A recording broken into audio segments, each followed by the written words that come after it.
Hi students, എല്ലാവർക്കും +2 മാത്തമാറ്റിക്സിൻ്റെ online ക്ലാസ്സിലേക്ക് സ്വാഗതം. എല്ലാവർക്കും +1 പരീക്ഷയൊക്കെ നല്ല എളുപ്പമായിരുന്നു എന്ന് കരുതുന്നു. +2 മാത്തമാറ്റിക്സ് നമ്മൾ ആൾറെഡി പഠിച്ചു തുടങ്ങി. മെട്രിക്സ് എന്ന് പറയുന്ന ചാപ്റ്റർ നമ്മൾ തുടങ്ങിയിട്ടുണ്ട്. അപ്പോൾ +2 മാത്തമാറ്റിക്സ് ടെക്സ്റ്റും അതിൻ്റെ ചാപ്റ്ററുകളെയും കുറിച്ച് നിങ്ങൾക്ക് ഏകദേശം ഒരു ഐഡിയ ഉണ്ടായിരിക്കും. എല്ലാവരും ടെക്സ്റ്റെല്ലാം വാങ്ങി കാണുമെന്ന് കരുതുന്നു. എന്നാലും ഞാൻ ജസ്റ്റ് ഒന്ന് പറയാം. നമുക്ക് +2 മാത്തമാറ്റിക്സ് സിലബസിൽ 2 പാർട്ടായിട്ടാണ് ടെക്സ്റ്റ് ഉള്ളത്. ആദ്യ പാർട്ടിൽ 6 ചാപ്റ്ററുകളും രണ്ടാമത്തെ പാർട്ടിൽ 7 ചാപ്റ്ററുകളും ഉൾപ്പെടെ മൊത്തം 13 ചാപ്റ്ററുകൾ നമുക്ക് പഠിക്കാം. ഇതിനകത്ത് +1 നമ്മൾ പഠിച്ചിട്ടുള്ള പല ചാപ്റ്ററുകളുടെയും കണ്ടിന്യൂഷൻ അങ്ങനെയുള്ള കുറേ ചാപ്റ്ററുകളുണ്ട്. പുതിയതായി പഠിക്കുന്ന കുറേ ചാപ്റ്ററുകളുമുണ്ട്. ഇപ്പോൾ എക്സാമ്പിൾ മെട്രിക്സ് നമ്മൾ ആൾറെഡി തുടങ്ങിയതാണ്. അത് +2 നമ്മൾ ആദ്യമായി പഠിച്ചു തുടങ്ങുന്നത്. അങ്ങനെ അല്ലാതെ +1 കണ്ടിന്യൂഷനായിട്ട് വരുന്ന ചാപ്റ്ററുകളും ഉണ്ട്. ഉദാഹരണം റിലേഷൻസ് ആൻഡ് ഫങ്ഷൻസ് +1 നമ്മൾ പഠിച്ചതാണ്. ഡിഫറൻസിയേഷൻ +1 നമ്മൾ സ്റ്റാർട്ട് ചെയ്തതാണ്. പ്രോബബിലിറ്റി അതും നമ്മൾ പഠിച്ചതാണ്. അപ്പോൾ അങ്ങനെയുള്ള കുറേ കണ്ടിന്യൂഷൻ ചാപ്റ്ററുകളും കൂടെ ഇതിനകത്തുണ്ട്. ഓക്കെ, അപ്പോൾ ഈ 2 പാർട്ടിലുമായിട്ട് നിങ്ങളെല്ലാവരും എപ്പോഴും ശ്രദ്ധിക്കേണ്ട ഒരു കാര്യം, ഡിഫറൻസിയേഷൻ, ഇൻ്റഗ്രേഷൻ ഇങ്ങനെ വരുന്ന 2 ടോപ്പിക്കുകളിലെ ചാപ്റ്ററുകളുണ്ട്. ഫസ്റ്റ് പാർട്ടിൽ ഡിഫറൻസിയേഷൻ്റെ 2 ചാപ്റ്ററുകളും സെക്കൻഡ് പാർട്ടിൽ ഇൻ്റഗ്രേഷൻ വരുന്ന 3 ചാപ്റ്ററുകളുമുണ്ട്. ഈ 2 പാർട്ടും ഈ 2 ടോപ്പിക്കും ഡിഫറൻസിയേഷനും ഇൻ്റഗ്രേഷനും +2 മാത്തമാറ്റിക്സിൽ വളരെ വളരെ ഇമ്പോർട്ടൻ്റ് ആയ ചാപ്റ്ററുകളാണ്. നമുക്കിപ്പോൾ ഒരു 100 മാർക്കിൻ്റെ എക്സാം ഉണ്ടെങ്കിൽ അതിൽ 60 മുതൽ 65 മാർക്ക് വരെയും ഈ 2 ടോപ്പിക്കുകളിൽ നിന്നായിരിക്കും ക്വസ്റ്റ്യൻസ് വരുന്നത്. അതുകൊണ്ട് തന്നെ ഈ ചാപ്റ്ററുകൾ അത്രയും പ്രാധാന്യത്തോടു കൂടി നിങ്ങൾ പഠിക്കേണ്ടി വരും. പിന്നെയുള്ള relations and functions, inverse trigonometric function, matrix, vector അങ്ങനെയുള്ള കുറച്ച് ചാപ്റ്ററുകൾ നമുക്ക് കുറച്ചുകൂടി ഈസി ആയിട്ട് കൈകാര്യം ചെയ്യാൻ പറ്റുന്നതാണ്. അത് നിങ്ങൾക്ക് പഠിക്കാവുന്നതേ ഉള്ളൂ. അപ്പോൾ എല്ലാവരും പ്രത്യേകം ശ്രദ്ധിക്കുക. ഡിഫറൻസിയേഷൻ, ഇൻ്റഗ്രേഷൻ എന്ന് പറയുന്ന ടോപ്പിക്ക് അല്ലെങ്കിൽ ആ ടേം നിങ്ങൾ ഫിസിക്സിലൊക്കെ +1 ആൾറെഡി കേട്ട് കഴിഞ്ഞതാണ്. ഡിഫറൻസിയേഷൻ്റെ ഓപ്പോസിറ്റ് ആയിട്ടുള്ള പ്രോസസ്സാണ്. അതിനെക്കുറിച്ച് വളരെ ഡീറ്റെയിൽഡ് ആയിട്ട് 3 ചാപ്റ്ററുകളിൽ രണ്ടാമത്തെ പാർട്ട് ടെക്സ്റ്റിൽ നമുക്ക് പഠിക്കേണ്ടി വരും. ഓക്കെ, ഇപ്പോഴും നമ്മൾ പഠിക്കാനായി ഉദ്ദേശിക്കുന്നത് ഫസ്റ്റ് പാർട്ടിലെ 1ാമത്തെ ചാപ്റ്ററായ റിലേഷൻസ് ആൻഡ് ഫങ്ഷൻസിനെ കുറിച്ചാണ്. അപ്പോൾ നമ്മൾ +1 ആദ്യത്തെ ചാപ്റ്റർ സെറ്റായിരുന്നു. അതിൻ്റെ കണ്ടിന്യൂഷനായിട്ടാണ് റിലേഷൻസ് ആൻഡ് ഫങ്ഷൻസ് എന്ന് തന്നെ പേരുള്ള മറ്റൊരു ചാപ്റ്റർ പഠിച്ചത്. ആ പഠിച്ച 2ാമത്തെ ചാപ്റ്ററിൻ്റെ കണ്ടിന്യൂഷൻ നമ്മൾ എവിടെയാണോ പഠിച്ചു നിർത്തിയത് അതിൻ്റെ തുടർച്ചയായിട്ടാണ് നമുക്കിവിടെ പഠിക്കേണ്ടത്. കുറച്ച് തിയറി പാർട്ടാണ് ഇതിനകത്ത് കൂടുതലും ഉള്ളത്. ആ ഒരു കുറച്ച് ഡെഫിനിഷൻസും ഒക്കെ ഉണ്ട്. അതിൻ്റെ ആപ്ലിക്കേഷനായിട്ട് വരുന്ന കുറച്ച് പ്രോബ്ലം ചെയ്യണം, അത്രയേ ഉള്ളൂ. ടെസ്റ്റിനകത്ത് നോക്കിക്കഴിഞ്ഞാൽ വളരെ വലിയ രീതിയിലൊക്കെ ആയിരിക്കും എഴുതിയിരിക്കുന്നത്. നമുക്കതിനകത്ത് ആവശ്യമുള്ള പാർട്ട് മാത്രം പഠിക്കാം. കുറേ പ്രീവിയസ് ക്വസ്റ്റ്യനും വർക്കൗട്ട് ചെയ്യാം. അത്രേ ആ ചാപ്റ്ററിൽ നമുക്ക് ആവശ്യമുള്ളൂ. ഇമ്പോർട്ടൻ്റ് ആയിട്ടുള്ള ഭാഗങ്ങൾ മാത്രമായിട്ട് പഠിക്കും. അപ്പോൾ എന്തായാലും നമ്മൾ ആദ്യത്തെ ചാപ്റ്റർ പഠിച്ചു തുടങ്ങിയാണ് റിലേഷൻസ് ആൻഡ് ഫങ്ഷൻസ്. അപ്പോൾ ഈ ചാപ്റ്റർ പഠിച്ചു തുടങ്ങുമ്പോൾ എന്തായാലും +1 നമ്മൾ പഠിച്ചിട്ടുള്ള റിലേഷൻസ് ആൻഡ് ഫങ്ഷൻസിനെ കുറിച്ച് കുറച്ച് കാര്യങ്ങൾ നമ്മൾ അറിഞ്ഞിരിക്കേണ്ടതുണ്ട്. അപ്പോൾ അതിനകത്ത് പഠിച്ചിട്ടുള്ള ആ റിലേഷൻസ് ആൻഡ് ഫങ്ഷൻസ് എന്ന് പറയുന്ന ചാപ്റ്ററിൽ നമ്മൾ ആദ്യം തുടങ്ങിയത് ക്രോസ് പ്രോഡക്റ്റിനെ കുറിച്ചാണ്. അപ്പോൾ ക്രോസ് പ്രോഡക്റ്റ് എന്താണ്, റിലേഷൻസ് എന്താണ്, ഫങ്ഷൻസ് എന്താണ്, അതിൻ്റെ ഡൊമൈൻ എന്താണ്, റേഞ്ച് എന്താണ്, കോഡൊമൈൻ എന്താണ്, ഇത്രയും കാര്യങ്ങൾ നമുക്ക് ഈ ചാപ്റ്റർ പഠിക്കുന്നതിനും കൂടി ആവശ്യമാണ്. അപ്പോൾ ആ കാര്യങ്ങൾ ഞാനൊന്ന് ഓടിച്ച് പറയാം, നിങ്ങളൊന്ന് ശ്രദ്ധിക്കുക. കാണാൻ പഠിക്കേണ്ട, നമ്മൾ ആൾറെഡി പഠിച്ചു കഴിഞ്ഞതാണ്, മനസ്സിലാക്കി വെച്ചേക്കുക. ഓക്കെ, എല്ലാവരും ശ്രദ്ധിക്കൂ. നമ്മൾ +1 ഫസ്റ്റ് ചാപ്റ്ററിൽ സെക്കൻഡ് ചാപ്റ്ററിൽ റിലേഷൻസ് ആൻഡ് ഫങ്ഷൻസ് എന്ന് പറയുന്ന ചാപ്റ്ററിൽ നമ്മൾ ആദ്യം പ്രധാനമായി പഠിച്ച ടേമാണ് കാർട്ടീഷ്യൻ പ്രോഡക്റ്റ്. അപ്പോൾ എന്താണ് കാർട്ടീഷ്യൻ പ്രോഡക്റ്റ് എന്ന് പറഞ്ഞാൽ ജസ്റ്റ് ഒന്ന് ഓർമ്മിച്ചിരുന്നാൽ മതി. എന്താണ് കാർട്ടീഷ്യൻ പ്രോഡക്റ്റ് എന്ന് പറഞ്ഞാൽ? അത് കുറേ ഓർഡേർഡ് പെയേഴ്സിൻ്റെ സെറ്റാണ്. അങ്ങനെയാണ് നമ്മൾ പഠിച്ചത്. 2 സെറ്റുകൾ വേണം കാർട്ടീഷ്യൻ പ്രോഡക്റ്റ് ഡിഫൈൻ ചെയ്യാൻ വേണ്ടി. എ എന്ന് പറയുന്നൊരു സെറ്റും ബി എന്ന് പറയുന്നൊരു സെറ്റും ഉണ്ടെന്ന് കരുതുക. അതിൻ്റെ കാർട്ടീഷ്യൻ പ്രോഡക്റ്റിനെ നമ്മൾ A x B എന്ന് എഴുതും, ആണല്ലോ. അത് കുറേ ഓർഡേർഡ് പെയേഴ്സിൻ്റെ സെറ്റായിരിക്കും. എങ്ങനെയാണ് ആ ഓർഡേർഡ് പെയേഴ്സ് കിട്ടുന്നത്? എയിലെ എലമെൻറ്റ്സ് എല്ലാം ഫസ്റ്റ് എലമെൻറ്റും ബിയിലെ എലമെൻറ്റ്സ് എല്ലാം സെക്കൻഡ് എലമെൻറ്റും ആയി വരുന്ന എല്ലാ ഓർഡേർഡ് പെയേഴ്സും, അത് പ്രത്യേകം ശ്രദ്ധിച്ചോണം, എല്ലാ ഓർഡേർഡ് പെയേഴ്സും, അങ്ങനെ വരാവുന്ന എല്ലാ ഓർഡേർഡ് പെയേഴ്സും ഒരു സെറ്റിനകത്ത് എഴുതിയാൽ അതിനെ വിളിക്കുന്ന പേരാണ് എ എന്ന് പറയുന്ന സെറ്റും ബിയും തമ്മിലുള്ള കാർട്ടീഷ്യൻ പ്രോഡക്റ്റ്. ഓക്കെ, അഥവാ നമ്മൾ ക്രോസ് പ്രോഡക്റ്റ് എന്നൊക്കെ പറയും. എ ഇൻറ്റു ബി പോലെ എഴുതും, എ ക്രോസ് ബി എന്ന് നമ്മൾ വായിക്കും. മനസ്സിലായല്ലോ?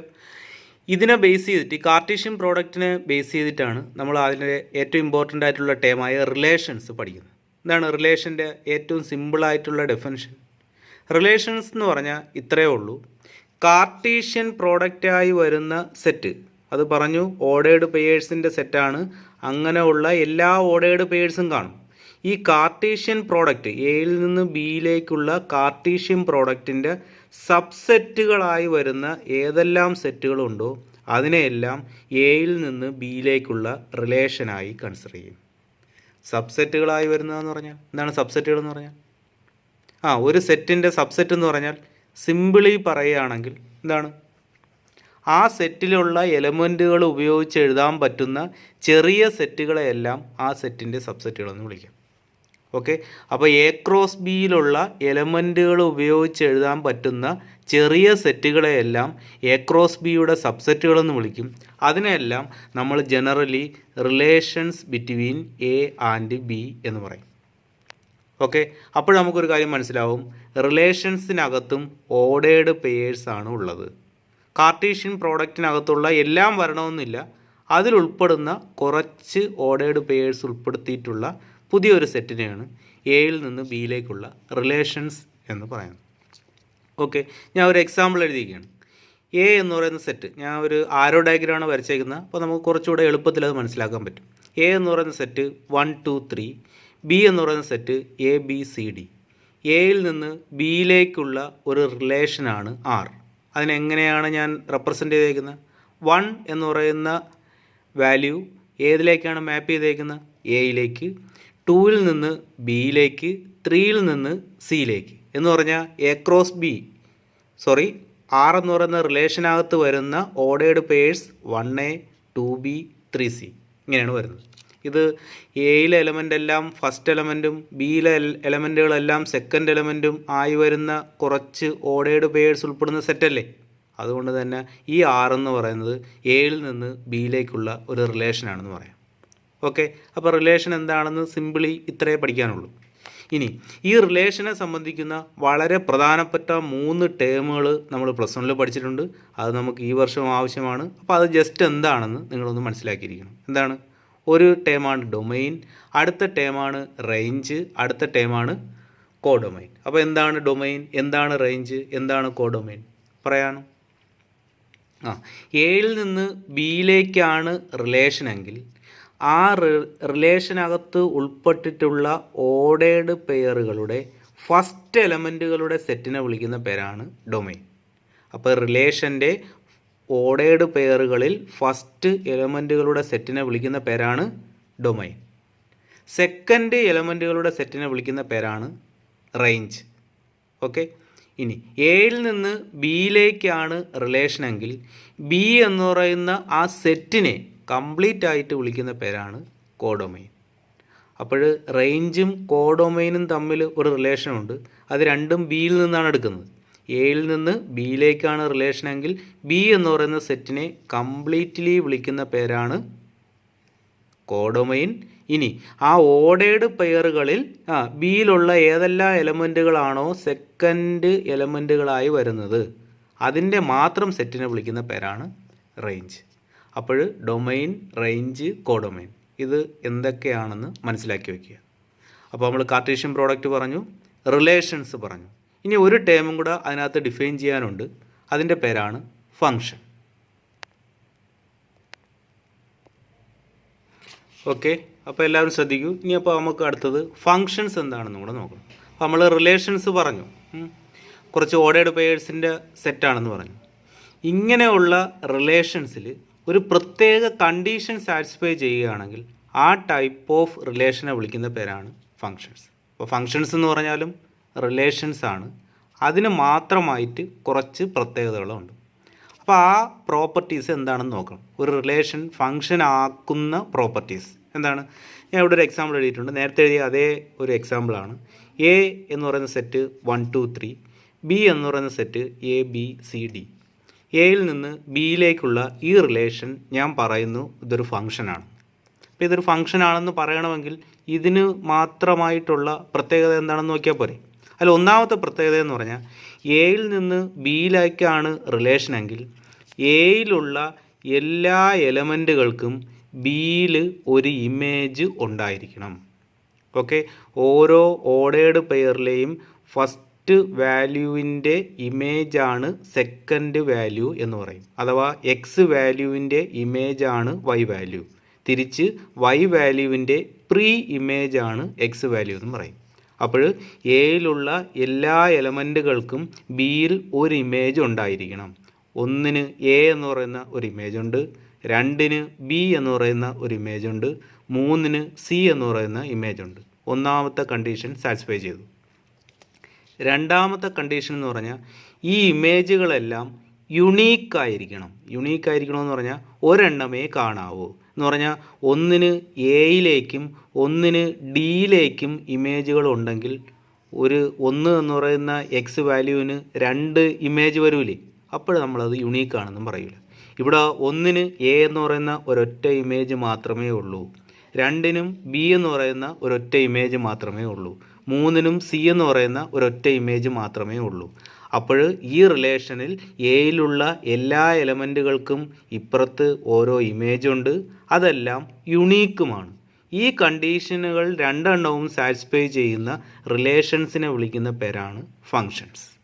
ഓക്കെ, നമ്മൾ ആൾറെഡി പഠിച്ചു കഴിഞ്ഞതാണ്. നിങ്ങൾക്ക് ഒന്നും കൂടെ ഒന്ന് ഓർമ്മിക്കാൻ വേണ്ടി ഞാൻ പറഞ്ഞതേ ഉള്ളൂ. ഇനി റിലേഷൻസിലുള്ള അതേ ടേമുകൾ ഡൊമൈനും റേഞ്ചും കോഡൊമൈനും ഒക്കെ നമുക്ക് ഫംഗ്ഷനിലും ഡിഫൈൻ ചെയ്യേണ്ടി വരും. അത് അതേപോലെ തന്നെ. ഡൊമൈൻ എന്ന് പറഞ്ഞാൽ എന്താണ്? ആ ഫംഗ്ഷനിലെ എക്സ് വാല്യൂസിൻ്റെ അഥവാ ഫസ്റ്റ് എലമെൻറ്റുകളുടെ സെറ്റ്. അതിവിടെ 1 2 3 ആണ്. എപ്പോഴും ഓർമ്മിക്കുക, എയിൽ നിന്ന് ബിയിലേക്കുള്ള റിലേഷനാണ് എഫ് എങ്കിൽ എപ്പോഴും ഡൊമൈൻ എന്ന് പറയുന്നത് എക്ക് ഈക്വൽ ആയിരിക്കും. കാരണം എയിലുള്ള എല്ലാ എലമെൻറ്റുകൾക്കും ബിയിൽ ഇമേജ് ഉണ്ടാകണം. ഓക്കെ, ശരി. ഇനി റേഞ്ച് എന്ന് പറഞ്ഞാൽ നമുക്കറിയാം വൈ വാല്യൂസിൻ്റെ സെറ്റാണ്. അതിവിടെ എ ബി സി ആണ്. ഓക്കെ, അത് ബി ആകണം എന്നൊന്നും നമുക്ക് പറയാൻ പറ്റില്ല. ഇവിടെ ഒന്നിനും എയിലേക്ക്, രണ്ടിനും എയിലേക്ക്, മൂന്നിനും എയിലേക്ക് അങ്ങനെ വന്നാലും ഫംഗ്ഷൻ ആവും. അപ്പോൾ ബിയിലുള്ള ഏത് വാല്യൂവിലേക്കാണ് ഇമേജ് വരുന്നത് എന്നത് ഫംഗ്ഷൻ ആവുന്നതിലൊരു പ്രത്യേകതയല്ല. അതുകൊണ്ട് തന്നെ ഈ റേഞ്ച് എന്ന് പറയുന്നത് ബി എന്ന് പറയുന്ന സെറ്റോ അല്ലെങ്കിൽ അതിനേക്കാൾ ചെറിയ സെറ്റോ ആവും. അങ്ങനെയുള്ള സെറ്റുകളെയാണല്ലോ നമ്മൾ സബ്സെറ്റുകൾ എന്ന് വിളിക്കുന്നത്. അപ്പോൾ റേഞ്ച് എന്ന് പറയുന്നത് എപ്പോഴും സബ്സെറ്റ് ഓഫ് ബി ആയിരിക്കും. ഇനി കോഡൊമൈൻ, നേരത്തെ പറഞ്ഞ പോലെ തന്നെ ബി എന്ന് പറയുന്ന സെറ്റിനെ കംപ്ലീറ്റ്ലി നോൺ ആസ് എന്താണ്? കോഡൊമൈൻ. ഓക്കെ, അത് എ ബി സി ഡി. അപ്പോൾ ഫംഗ്ഷൻ എന്താണെന്ന് പിടികിട്ടും, ഡൊമൈൻ എന്താണെന്ന് പറഞ്ഞു, അതിൻ്റെ റേഞ്ച് എന്താണെന്ന് പറഞ്ഞു, കോഡൊമൈൻ എന്താണെന്ന് പറഞ്ഞു.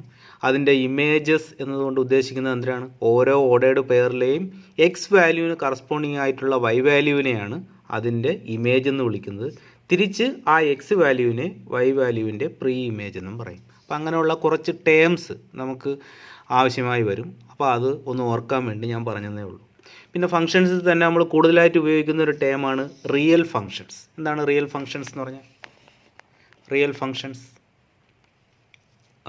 നമ്മൾ ഈ റിലേഷൻസ് എഴുതുമ്പോഴേ ഇപ്പോൾ എയിൽ നിന്ന് ബിയിലേക്കാണെന്ന് പറഞ്ഞില്ലേ, ഈ എ എന്ന് പറയുന്ന സെറ്റും ബി എന്ന് പറയുന്ന സെറ്റും അത് സെറ്റ് ഓഫ് റിയൽ നമ്പേഴ്സ്, അതിനെ നമ്മൾ ആർ എന്ന് പറയുന്ന ലെറ്റർ ഉപയോഗിച്ചാണ് റെപ്രസെൻ്റ് ചെയ്യുന്നത്. സെറ്റ് ഓഫ് റിയൽ നമ്പേഴ്സോ അല്ലെങ്കിൽ അതിൻ്റെ സബ്സെറ്റുകളോ ആയി വരികയാണെങ്കിൽ ആ ടൈപ്പ് ഓഫ് ഫംഗ്ഷന് ജനറലി വിളിക്കുന്ന പേരാണ് റിയൽ ഫംഗ്ഷൻ. അപ്പോൾ ഈ ടേം നമ്മൾ ഒരുപാട് സ്ഥലത്തെല്ലാം ഉപയോഗിച്ച് കാണും. എന്താണ് റിയൽ ഫംഗ്ഷൻ? ഇപ്പോൾ റിയൽ ഫംഗ്ഷൻ എന്ന് പറഞ്ഞാൽ എന്താണ്?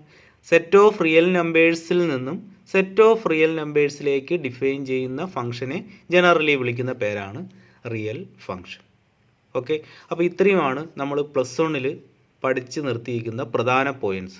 ഇതിൻ്റെ കണ്ടിന്യൂഷനായിട്ടാണ് +2 റിലേഷൻസ് ആൻഡ് ഫങ്ഷൻസിലെ ആദ്യ ഭാഗം തന്നെ കൊടുത്തേക്കുന്നത്.